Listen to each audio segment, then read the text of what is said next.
Orang Bedui itu kalau ngaji sama Nabi itu lebih unik timbang yang soleh, timbang yang pinter. Sehingga banyak ilmu itu ditemukan dari orang Bedui.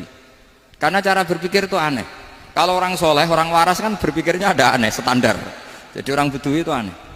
Pernah suatu saat Rasulullah itu khutbah cerita kiamat. Wah, dahsyatnya kiamat kayak apa? Semua orang diam nangis semua. Orang Bedui enggak, lebih cerdas. Ini Nabi itu aneh. Cerita kiamat kalau udah ada tanggalnya ini gimana? Orang nangis semua karena dahsyatnya kiamat kayak gitu.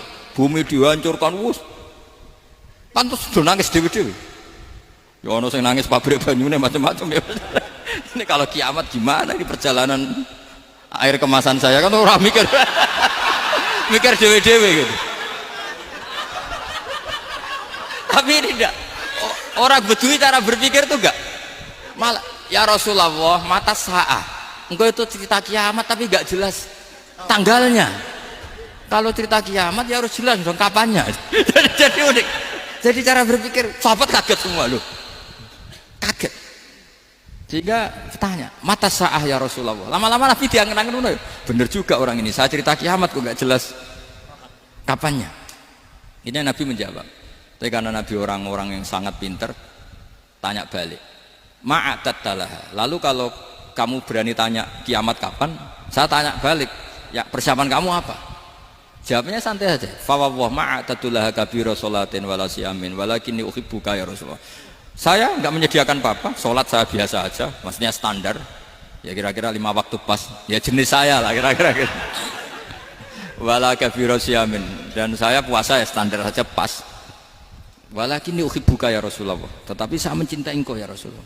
Jawabannya Nabi apa? Almar'u ma'aman ahabba. Sebagian riwayat anta ma'aman ahbabta. Jadi hadis itu populer tuh barokahnya wong desa tadi.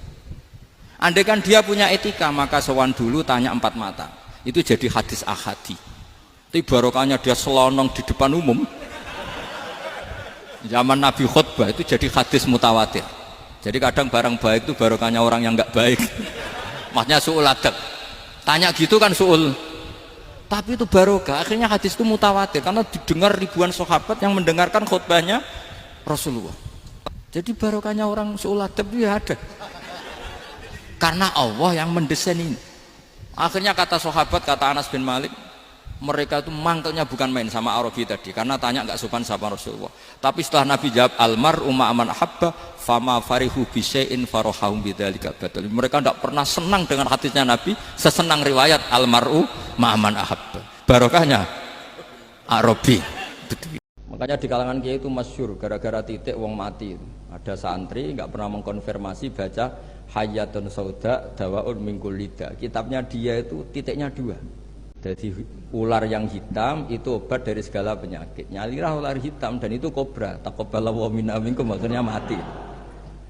Nah, padahal sebetulnya itu teksnya Habbatun Sauda. Tapi kitabnya dia kelebihan titik dibaca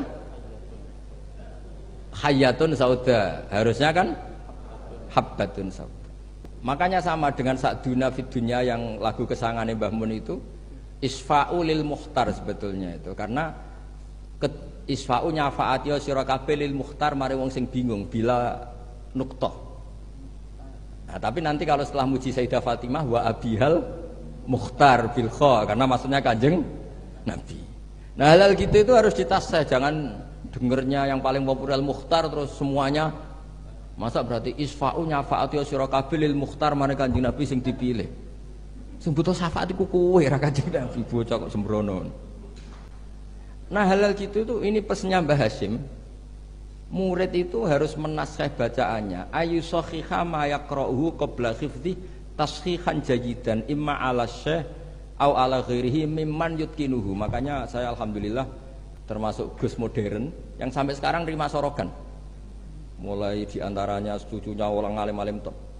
Ya enak mumpung nompo sorokan iso ngamuk lah. Karena saya dulu ya barokahnya pernah sorokan sama kiai-kiai saya di sarang, utamanya sama Mbah Mun dulu. Mbah Mun kalau ngecek muridnya gini, apa Pak Rozikin siapa? Roziki apa Rozikin? Kalau Rozikin ya salah, satu orang kok jamak ini. Tapi ya gak apa-apa, jeneng gak pakai, gak pakai bener, gak jelas sih. Nah ini kan ngaji ilmu, jadi ya yang salah disalahkan. Tapi bukan berarti salah betul ya, enggak, ya ada salahnya. Dulu itu Mbah Mun itu kalau ngetes muridnya itu sebelum seminggu disuruh bikin teks khutbah. Lama-lama sebelum 1 hari, lama-lama sebelum 1 jam. Kalau 1 jam kok putrane sudah bisa bikin, berarti pinternya bahasa Arab sudah malakah. Saya dulu belajar Sahih Muslim itu yang baca saya di depan Gus Subak putrane Mbah Mun. Saya sering disuruh baca kitab di depan Mbah Mun. Sehingga saya baca kitab itu pede, bukan karena sombong. Saya baca depan Mbah Mun saja berani, kok di depan Mahatali Tebuyireng enggak berani ini kan. Wong tak bodoni ya boroh-bora kan gitu. Kan jadi ini pesannya Mbah Hasyim loh, bukan pesannya Bahal. Ini pesannya Mbah Hasyim.